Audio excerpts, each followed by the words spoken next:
अहम खबर सेलमपुर तशद्दुद मामले से जुड़ी हुई, जहां कड़कड़दूमा कोर्ट ने जेल इंतजामिया को नोटिस जारी किया है।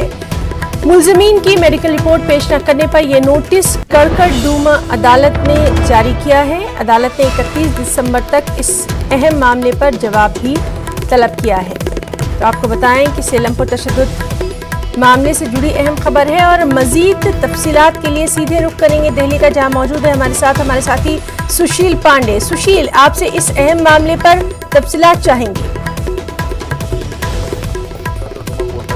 सुनवाई के दौरान जो आरोपी थे उन आरोपियों की मेडिकल रिपोर्ट फिलहाल कड़कड़दूमा कोर्ट ने तलब की है। इस मामले में तिहाड़ प्रशासन को नोटिस जारी कर जवाब मांगा है और उसमें आरोपी के वकीलों की तरफ से कहा गया है कि कुछ आरोपी ऐसे हैं जिनमें कुछ को बुखार है और किसी जो आरोपी है उसको थायराइड की प्रॉब्लम है, लगातार उसको जेल में दौरे पड़ रहे हैं, लिहाजा उसका मेडिकल एग्जामिनेशन कराना बहुत ही आवश्यक है।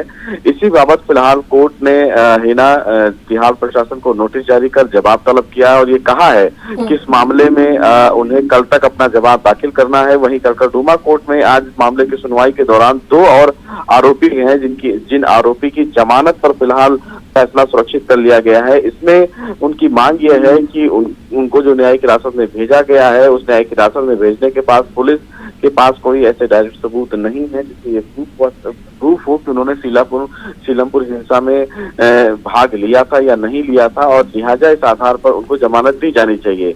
कोर्ट ने फिलहाल उनकी जमानत याचिका पर फैसला सुरक्षित रख लिया है। उम्मीद है कि आज शाम को 4 बजे तक कड़कड़दूमा कोर्ट उनकी जमानत अर्जी पर अपना फैसला सुनाए। जी सुशील, बहुत बहुत शुक्रिया आपका तमाम तर जानकारी के लिए। तो नाज़रीन, आपको बता दें कि सेलमपुर तशद्दुद मामले से